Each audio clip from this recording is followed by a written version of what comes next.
This is the Detroit Sports Podcast Network.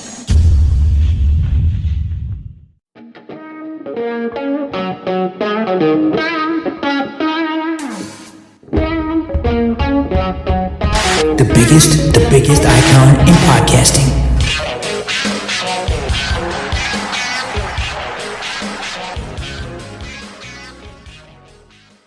Welcome in, everybody, to this week's edition of the DocNJock Wrestling Podcast. I'm your host, Adam the Jock Strozinski. On today's show, it has happened. Believe it or not, it has finally happened. We'll tell you what we're talking about, as well as Drew McIntyre teases quitting WWE. There's reasons for it. We're going to discuss it. We've got news and notes wrapped up in today's segment. It's going to be mixed in with all of the subjects that we're going to talk about today, as well as this is your AEW Revolution Go Home podcast. Help me break it all down, sort it all out, hitting the wrestling community with a steel chair and a Macho Man-sized elbow. He's the one. He's the only. He is the Doc, John Macaroon. What's up, cuz? Cuz, you want to know why I'm tired? Let me tell you, every time my homie Cody Rhodes is vulnerable, every time he opens up his little heart, every time he's a hopeless romantic, he's ending up getting kicked in the nuts. Why can't Cody Rhodes ever find the true friendships, the true partnerships? Every time he exposes himself, he ends up in the mat and he ends up getting his ass kicked. Is this the longest running storyline in wrestling history? It doesn't need to end. I mean, come on. We get it. I loved it. I thought it was probably the best part of SmackDown, but the tried and true, I opened my little heart to you, only to have it squished like a bug. I think that Cody could do so much better with reasons why. Every reason why they come back to, like, I open up my little heart and I trust my best friend, Randy Orton, and the guy that's known as the Viper, I'm surprised, bit me in the ass. Yeah. Look, I was a little surprised that they went this way.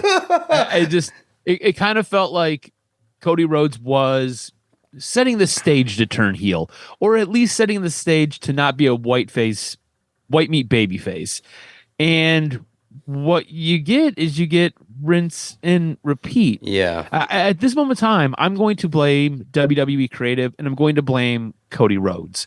WWE Creative does not seem very creative lately, and I feel like it's a lot of trite booking. It's a lot of just copy paste things that we've done in the past. Let's make it work again. And look, I don't know if Cody Rhodes really likes being heel. I think his best character he's ever played was the American Nightmare, especially when he was on the Indies and when he was in New Japan. I thought that was probably his best character he ever was. So he has the ability to go heel. But you see, when he went to AEW, he wouldn't turn. No matter how much the fans pushed, he wouldn't turn. He dug in deeper in AEW. And in the end, it's kind of one of those things. There was a lot that happened at the end there, but that was kind of one of those things that really helped force him out the door. He goes to WWE and he sees himself as he refers it, the quarterback. He's the captain of WWE, which is fine, right? Like, there's a ton of locker room leaders. There's a ton of people who hold that. Seth Rollins is one of those guys. I think when Roman Reigns is there, he's one of those guys. I do believe Drew McIntyre is one of those guys, but he is looked upon to maybe a lesser extent, and we'll talk a little bit about Drew McIntyre here in a few minutes. But he feels like he is the top dog. He feels like he is 1A, and in doing so, there have been conversations and discussions about him politicking in the back. There have been conversations and him essentially getting his way and manipulating the way the booking goes. And this right here, look, Randy Orton is a fantastic heel, but this feels like this might be one of those Cody Rhodes requests. Let me go into this as the babyface. Randy, you go in as the heel. And look, Randy went ballistic, beat the shit out of him. Laying him up on the steps the way he did, basically his body's draped across the announce table. The steps are turned upside down to where the hard V, the part that angles into the ring post, is flipped up, and his head's laying in the middle of that. I thought that was the most creative usage of the stairs I've ever seen. I thought that was absolutely fantastic. I haven't seen that done. I don't know if you have, but I was like, that's new. That's cool. But the rest of what we got for this contract signing we've seen it all before. It's been done. It's all, you've seen Randy go nuts. You've seen Randy take advantage of guys. You've seen Randy beat up people. You've seen Cody get his ass whipped going into a big time match. None of it feels fresh. None of it feels new. When you really look at this WrestleMania, and I want to get your take, when you look at this WrestleMania, is there anything that really sticks out to you where you're like, I've got to spend whatever it is, 30 some bucks to get the ESPN Plus app. I've got to watch this WrestleMania. Because going into WrestleMania, we're a couple weeks out. There is nothing on this card that has me saying, I must see this match. It's definitely not Roman Reigns, CM Punk. It's definitely not Randy Orton, Cody Rhodes. It's not going to be Brock Lesnar and whomever he might fight. It's none of the women's matches. There's nothing on this card that really is pulling or drawing me to it. And this right here is another blown opportunity for Triple H and the creative team to get you invested. Is there anything on the WrestleMania card that has you saying, I want to lay down my hard-earned money to go watch this?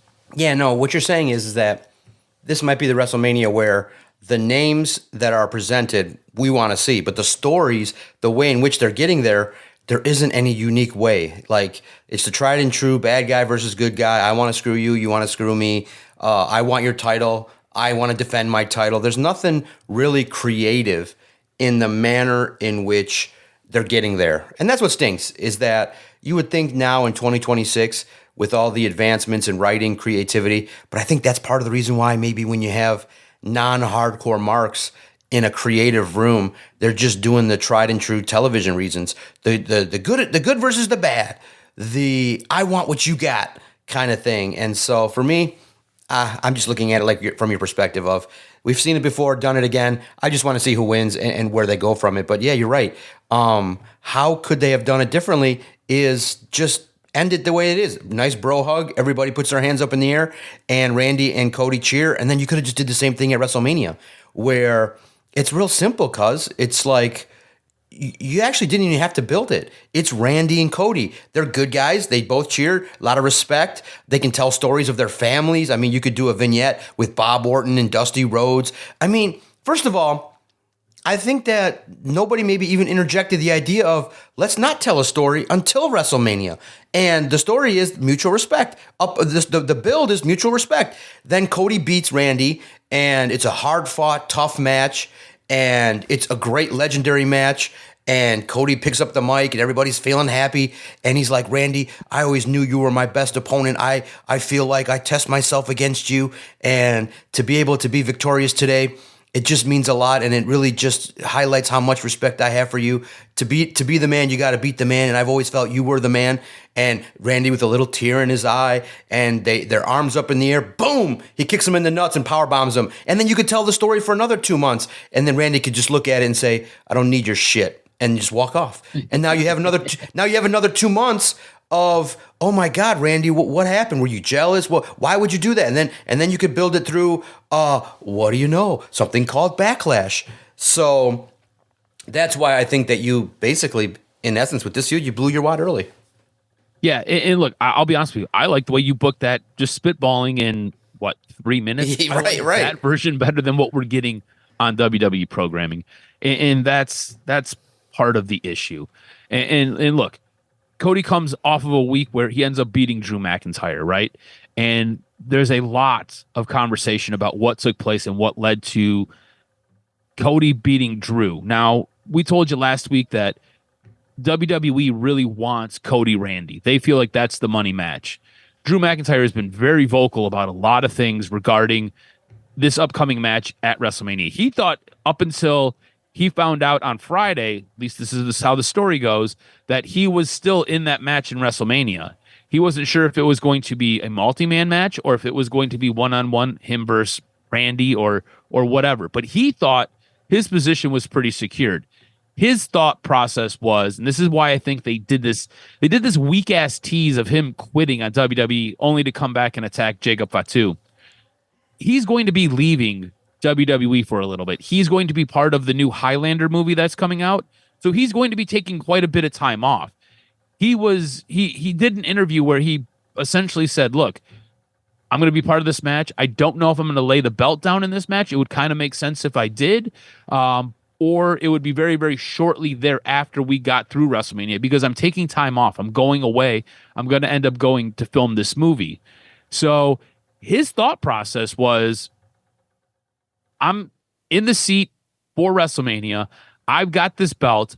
Now, what type of match are we having? And he's been very vocal about having a multi-man match. His thing was, if we're going to do a multi-man match, what the hell is the point of even having the Elimination Chamber? Which I agree with him 100%. If you're going to have a multi-man match, what is the point of having the Elimination Chamber?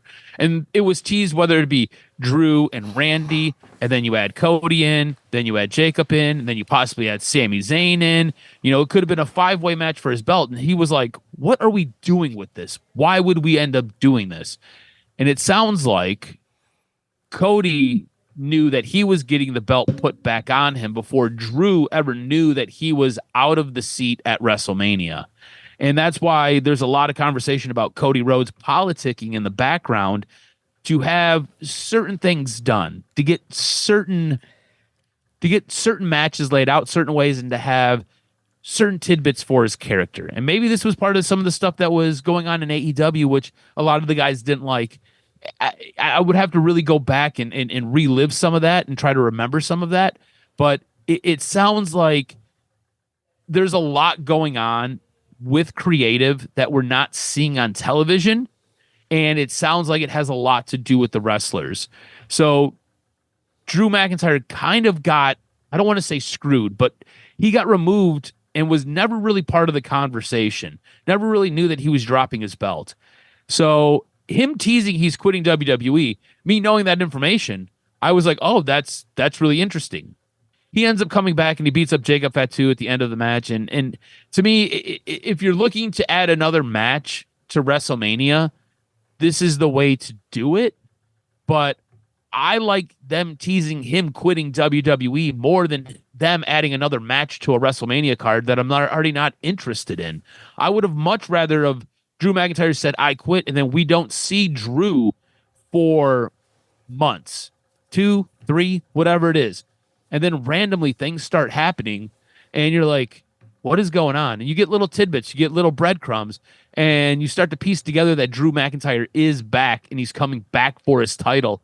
And then you could work all of this storyline that I just laid out into it all. I think that would have been a much more effective usage of the time off that Drew's going to have. I feel like that would have been a much more effective way to reintroduce Drew when he does come back. And I feel like it's a much more interesting story. Drew leaving WWE and quitting in the middle of WrestleMania season. To me, man, I'm just like, oh, that's like, this is the one that everybody wants to be on. This is the show everybody wants to be there for. Right. And this guy's like, I'm out. And like, he just basically took his ball and went home. I feel like that is a much better story than what we're about to get. What are your thoughts on them teasing Drew McIntyre only for him to, after WrestleMania, essentially be gone? Yeah, no doubt. It's look, it fits into the story. It's just, it's not. You can't suspend disbelief when everybody knows he's in a movie. So that's where you can't. You just have to pivot. You just have to tell something different. Which would have been really simple if if Jacob Fatu just beats his ass. He's the guy and says, the injury angle I think is a little better than the I quit angle because this is the guy that's been a menace, that's been mean and rude, and now all of a sudden he wants to take his ball and go home because why? He's been frustrated of all the injustices, and I guess that's the character you're trying to portray as somebody that's been tortured by all the things that happened to him. But it's like we could have pivoted to something different where the physicality could have been the reason why Drew McIntyre's gone. They've done it a million times before, and I think it actually the idea would be how do we elevate Jacob Fatu from this? Simple, he beats ass and he keeps it moving. He's like, I don't care about your story. He's like, you've been a crybaby since you've been here. This is the era of aggression and that soft peddly shit. Leave it in the back. Something simple like that. But we'll see how it plays out. It's interesting, but yeah, I don't know if it's the most ideal. Yeah, it's just again, man. I feel like the conversation today is just could be better. Could be just different. It's all creative. It's all creative related. Yeah. Like there's different ways you can book stuff. And then you kind of rewind a little bit. You go to Monday, and finally, there's something we talked about last week. Finally. It's almost like they're listening to our podcast. Finally, Finn Balor was kicked out of Judgment Day. I want to get your take on kind of how that all played out. Dom is searching frantically for Finn in the back, can't find him. He's in the locker room or in the clubhouse with the rest of the Judgment Day. JD ends up, he's like, I know he's here. I'll go grab him. So Dom goes down to the ring and he's demanding a rematch for his Intercontinental Championship, and ends up calling Finn Balor out. Finn comes down. They're basically standing nose to nose. They get into a little bit of a shoving match, and then Finn ends up attacking Dom, and he's setting up to hit the move for the coup de grace. And JD comes out and clotheslines him from out of nowhere, and then the rest of Judgment Day just attacks him. And it was like, okay, cool. Finally, this is done. When I look back on all of this, I'm like, this probably should have been done 10 months ago. Yeah, right. You drug this out for way too long. This should have been done 10 months ago. And look, I thought that the probably the best part of all of this getting done was JD who was putting the nail in the coffin for Finn. It was JD who ended up talking sense into Finn and then hit Finn with the massive clothesline, and it was JD who really took Finn out. It wasn't Dom. It wasn't any one of the girls. It wasn't anybody else. It was JD. JD has always been Finn's pseudo right hand. I think that adds a little bit to it. But again, when I look back on all of this, it's like you should have did this months ago. This feels like okay, cool. Finally, like the paint has finally dried on the wall. Great. Now we can add another coat or a different color. Fantastic. It just, to me, it feels like it was drug out for way too long. I thought it was, the way they did it was okay.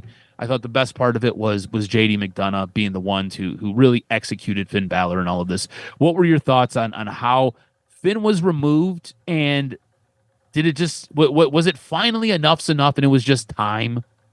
Yeah, it was time.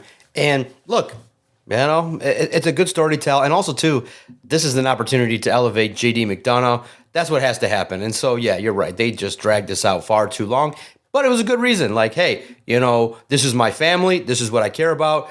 And I think I like this reiteration of the Judgment Day without Finn Balor. So you have a group. You now have a different vision of the group.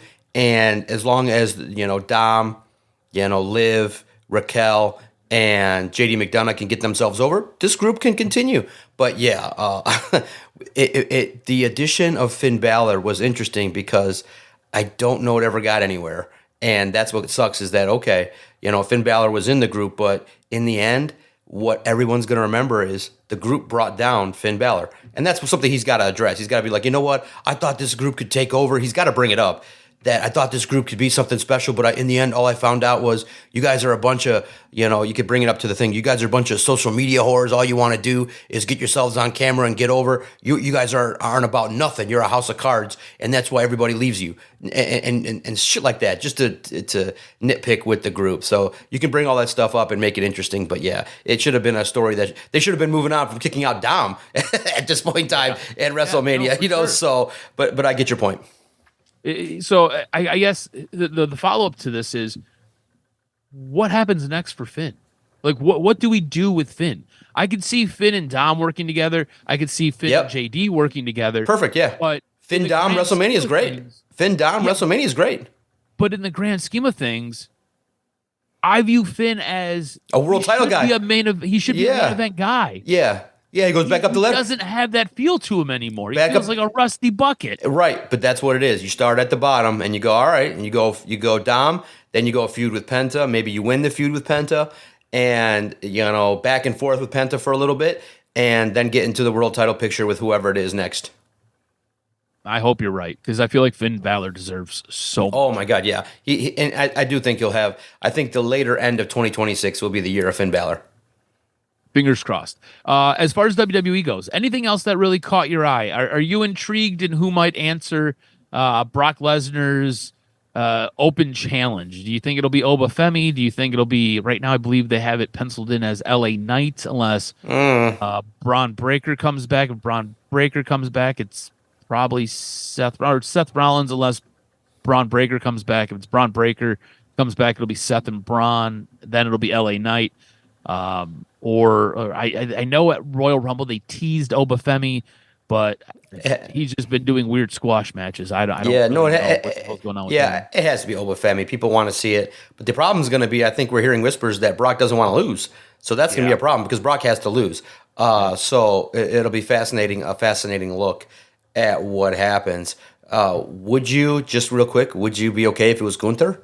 If Gunther answers it, and I just feel like it would be a letdown. It'd be a pivot from what people thought, but it has the marquee value. But I think what everyone's expecting is that Gunther is going to be the final guy that puts the nail in the coffin of Brock Lesnar. So I just think Obafemi's perfect, but you got to have Oba win the match, and it's got to be somewhat of a decent match. That way you kick it off perfectly, and maybe you have Gunther interfere, you have somebody else interfere in the match. But yeah, Brock Lesnar's placement is just in name value alone. But if you can get over Obafemi, it'll be great. Yeah, I would be much more interested in a match with Obafemi. The only way I can see the Gunther match working is if Gunther loses the match, because it helps you build towards SummerSlam where he's supposed to be retired. And it's supposed to be Gunther who retires him at SummerSlam. So that would be the only way I would see Gunther working out at Mania. But I feel like you teased Obafemi. You should probably go Obafemi. I just feel like Obafemi's a fantastic character. Like we talk about all the time. He's got a great look. His entrance is something that's pretty cool, and he's only been put in these weird squash matches. Like, you've not seen him actually tested against anybody of note, and so how do you go from that? We'll say we'll be generous. We'll say low end mid card to then facing Brock Lesnar. Right. You know what I'm saying? All right. Quite the leap there. I don't know how you get there. Oh, it's simple, bro. What are you talking about? We just with a stroke of a pen. Michael Cole, here's what you say. Here's what you call. This is a big step in competition for Obafemi. Let's see how we can handle it. What do you think, Corey? Obviously. It's I miss the days where you look at a guy like Stone Cold, right? Stone Cold was a guy who was essentially built in the ring, and he was built with a promo after he won King of the Ring. Like, it was a thing. There was a bit of a process. Now it's like, all right, well, we're just gonna put you cared about the wrestler, you cared about the guy. There's a lot of times we watch stuff, we just don't care about guys. You just don't care about what they're doing. They're just there. You care more about the belt than you care about anything else. That's not how it's supposed to be. You should care about the wrestler. So it's just, I don't know, man. It's weird. You want to get into our AEW Revolution preview? Yes, please tell me, when is Revolution? I'm kind of hoping it's on Sunday. I don't even know when it is. Yes! It's on Sunday. Yes! It's on Sunday at 7 p.m. That's when it kicks off. Yes! You'll have to get your HBO. You have to get through HBO Max, or your pay-per-view subscriber. But it's a pretty stacked card. There's a lot going on. Again, we're going to continue to work some news and notes throughout this segment as well. We did a little bit with WWE. We've got some more news and notes that we'll work in through our predictions for AEW Revolution. We kick everything off with a 6-man tag match. Darby Allin, Orange Cassidy, and a returning Roderick Strong, who showed up on AEW Dynamite this past Wednesday. They'll be taking on the Dogs, Clark Connors, David Finlay, and Gabe Kidd. A little news and notes about Dave Finlay. So Dave Finlay, obviously with AEW, had offers from WWE. It sounded like WWE lowballed him, and the real sticking point was it didn't sound like they seen him as a guy who was going to transition to the main card, or at least not transition to the main card for a very long time. It sounds like David Finlay was going to be a guy who was going to be stuck in that weird little NXT bubble, and he was going to be essentially pigeonholed there. And because of that, he got a better offer from AEW, a little bit more money, and he gets to do bigger things. All that being said, I don't necessarily like the way AEW has portrayed the Dogs. To me, I feel like they should have came in and they should have beat the crap out of Darby Allin, Orange Cassidy. I don't like the Roderick Strong coming and seeming almost like he sides with them to then turn his back and then take them all out. To me, doesn't do the Dogs any justice. At this moment in time, I don't know why I should take them serious. Because they are the new team, this is the only reason I'm picking them, is because they are brand new, and I feel like they should be booked strong. I'm going to pick them to beat Darby Allin and Orange Cassidy and Roderick Strong, even though I don't believe Tony Khan's going to do that. But I'm going to go with the dogs for my pick. Yeah, no, I'm going to go the opposite. I think that Orange Cassidy is kind of a nice little run lately as of late, and I think that returning Roderick Strong will have a nice opportunity to get back in the ring and do his thing. All right, so we're going to call them Darby, Orange, and Roderick, and I got the dogs. All right, our next match is the AEW Women's Tag Team match. You got the Babes of Wrath, Harley Cameron, Willow Nightingale, taking on Lena Cross and Megan Bayne. I'm going to go Lena Cross and Megan Bayne. I think they get the belts here. I think this is a way to retro some booking that happened earlier this month, or maybe late last month, with some injuries that took place. So I'm going to go Lena Cross, Megan Bayne. Absolutely, I agree. I think that it's a nice little run there that the champs had, but it's time to give the new ladies an opportunity to get themselves over and see what they can do.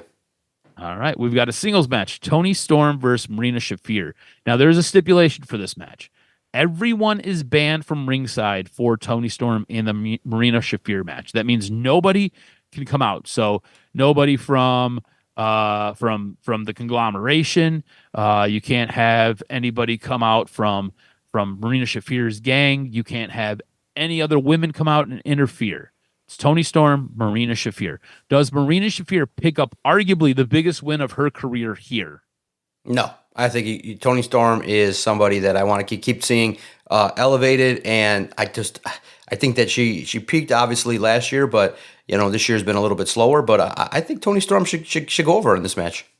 All right, I'm going to go opposite. I'm going to go Marina Shafir. I think she picks up a much needed win. I think she's done fantastic. I just made up a word. I think she's done a fantastic job getting herself to this position. I think she's done a lot of work in ring. She's done a lot of work with her promos. She's done a lot of work with her persona. She's taken a lot of cues and a lot of lessons from Jon Moxley. Jon Moxley personally works with her. I think this right here really helps elevate her. I think she's doing a really good job tracking upwards. You remember when Marina Shafir and Jade Cargill had like the worst wrestling match we've ever seen in our entire lives because they were both just so bad and so clunky? I think Marina Shafir is in a much better spot now, and she's shown that she can put the work in. She has put the work in, and she has done everything you've asked her to do. And I think she is wrestling one of the best women in AEW, in Toni Storm. I think she gets the win. I think it really helps elevate her here. All right, we've got a singles match. We've got Swerve Strickland versus Brody King. This has been a fun build. This has been an interesting build. Swerve, obviously gone heel, uses the heavy metal chain a lot. Brody broke the heavy metal chain this week on Dynamite, and essentially then used it to help the parts of it to choke out Swerve Strickland. These guys, I feel like, are going to tear the house down. This is going to be a bloody, violent match. I think all the money is with Swerve Strickland, though, so I think he will pick up the win, and it will allow him to continue his chase for the AEW World Championship. No doubt about it. Yep, it's going to be violent, crazy. Brody King is going to have a lot more fans than he's already built in the last year. Good for him, man. It's been nice to see a mid-card guy take advantage of opportunities. Absolutely. And look, I feel like he has really helped elevate himself up the card rankings, and this is a match that I think is going to really highlight him as well. We've got another singles match. The other part of Bandito, will be taking on Andrade El Idolo.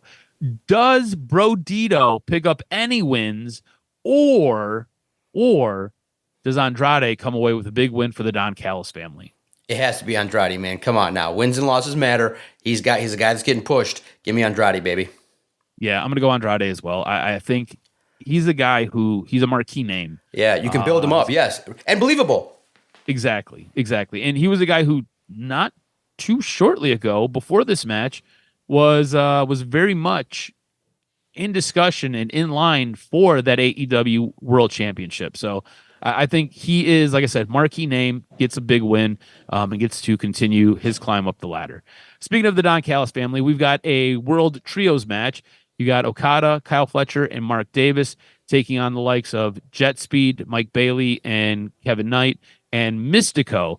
They've replaced Hangman Page in their group, and they've gone with Mystico.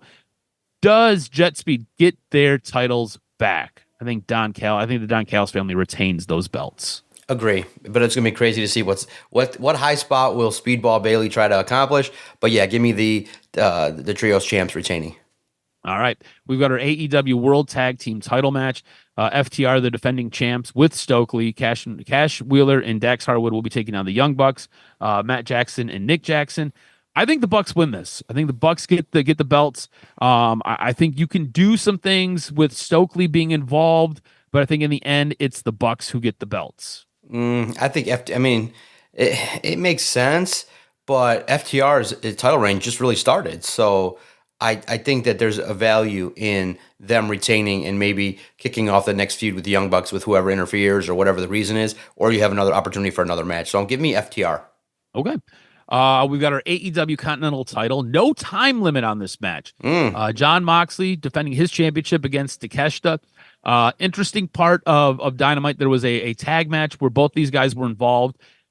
In the end, the Death Riders win the match, and Takeshita is in the ring as the Don Callis family comes out to beat up John Moxley. They are offering for him to basically take cheap shots at John Moxley, and he puts his hands up and says, no, I don't want to win this way. I want to face him when he's at as close to 100% as possible. And it seems as though Takeshita is on his way out of the Don Callis family. It really feels like a lot of that tension is boiling over with Okada. And it feels like at this moment in time, Takeshita anytime soon will be booted from the match. You've seen Okada get involved in Kyle Fletcher's TNT championship match against Speedball Mike Bailey, which was an absolutely fantastic match. If you get a chance, you want to go see a match, just any match this week, go watch that one. It was absolutely incredible. So it feels like there might be some weird stuff with the Don Callis family that may cost Takeshita, and it may end up costing him his spot in the Don Callis family. So because of that, I'm going to go John Moxley. But I wouldn't be surprised if they put the belt on Takeshita because it feels like it is his time. Yeah, right. It's going to be interesting. Moxley won the 2025 Continental Championship at World's End against Okada, but in that time he's gone 6-0 in eliminator matches. So it's going to be crazy to think about. But I would give it to Takeshita. But you're right. It looks like the momentum is on Moxley's side. So give me John Moxley. All right. We then have our AEW Women's World title match. It's a best 2 out of 3 falls match. It's Thekla versus Chris Statlander. Thekla just starting her reign. Does she retain her belt against one of AEW's originals? So that's a good Chris Statlander versus Thekla, huh? I can make an argument. I really do like Thekla, man. She had a fantastic match against Thunder Rosa the other week. I feel like Thekla has an awesome persona, and she really does feel like she's the leader of the Sisters of Sin. I'm going to go with Thekla. I could see them putting it on Chris Statlander. Yeah. But I'm gonna go Thekla. Yeah, no, Thekla and Chris Statlander, they got a ton of history. I think this is their third opportunity to meet one-on-one. But I'm going to go. Give me a chance. I think it'll be a nice opportunity here. Give me Chris Statlander. Let's go bold and let's say there's a new women's champion. Chris Statlander. All right. We've come to the main event. It's the AEW World title. It's the Texas Death Match. MJF defending his Triple B against Adam Hangman Page. If Hangman Page loses, he'll never be able to challenge for the AEW World title ever again. I feel like it's stupid booking. I feel like it's dumb. I feel like we've seen it one time before, and it was with Cody Rhodes, and it really ruined Cody's time in AEW, ruined his character. I am going to go with Hangman Page because of that. I feel like in the grand scheme of things, MJF should retain his belt and should keep his belt, but because of the booking stipulation, I think Hangman Page wins. Yeah, it's stupid because the stipulation, well, okay, think about it. Hangman Page is probably a year 2, 3 into a nice contract. He can never be the champion again. MJF has a schedule where it's always unique and different. So it sucks because I think MJF deserves to be a world champion for a long time. But you're right, how do you do it where, you have MJF win and Adam Hangman Page can never be the champion again for what, the next decade? I mean, it makes no sense. So it sucks, but in the end, you just need MJF on television. Him with the title is great, but Give me Hangman Page, and we'll see where it happens, and we'll see where they can make this title reign maybe even better than the one before. That's the key, is that his title reigns are like cool, but they're not special. They're just Right. they're like, I mean, we're all like, yeah, Hangman Page, woohoo, and no, there's no buzz behind it. Whereas maybe even Randy Orton winning would be kind of neat, or Roman Reigns beating CM Punk would be interesting. So that's where we look at it, is that the stipulation kind of makes this match kind of maybe predictable, but the match itself should be great. These two can put on a good match. It's just it's just an indictment on the fact that we don't believe that if you give the belt to Hangman, it's gonna. I don't even think it'll get 20% of how awesome MJF's title reign has been so far. Yeah, and that's the weird thing is, I think it'd be a cooler story if MJF beats Hangman Page Yeah. in a Texas Death Match. I think that right there sells that match, Right. and makes that interesting. Yep. But you have this stupid stipulation, and it's like, all right, well, you would be kind of foolish to bet against Hangman Page unless there's something that we don't know, and he's retiring. I don't foresee that happening. So we'll go Hangman Page, both of us. We'll take a look at calling the card. I lead you by 6 points. We'll quickly recount what we've got going on, because this really feels like this could be anybody's pickup. pay-per-view. So we both have Hangman Page winning. I've got Thekla winning and defending her championship. You've got Chris Statlander.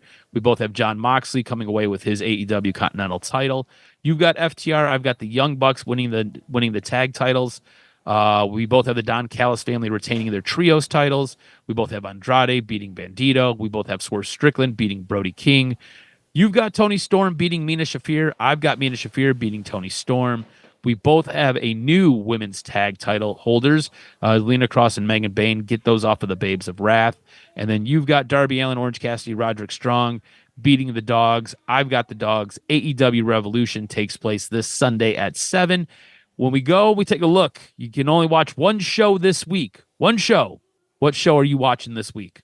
I think that Raw has been great in regards to their build. I thought that the CM Punk feud with the Usos was really great. They're like, tell me you're sorry. And he's like, okay, I'm sorry. I'm sorry that your cousin is an asshole and made you guys bottom feeders. It was so good. Just, the Usos trying to reclaim the honor of their family member. So that was really cool. CM Punk is doing a great job with his end by saying, hey, this guy, Roman Reigns, is not coming back. So it's really good. And then the pay-per-view, the best way we can advise it is to break it up into thirds. If you watch it, like, there's no way in hell I think I could even get probably to the second main event on this card. A 5 or 6 hour pay-per-view. Yeah. An AEW pay-per-view. Yeah, by there's a realistic chance the main event kicks off at midnight.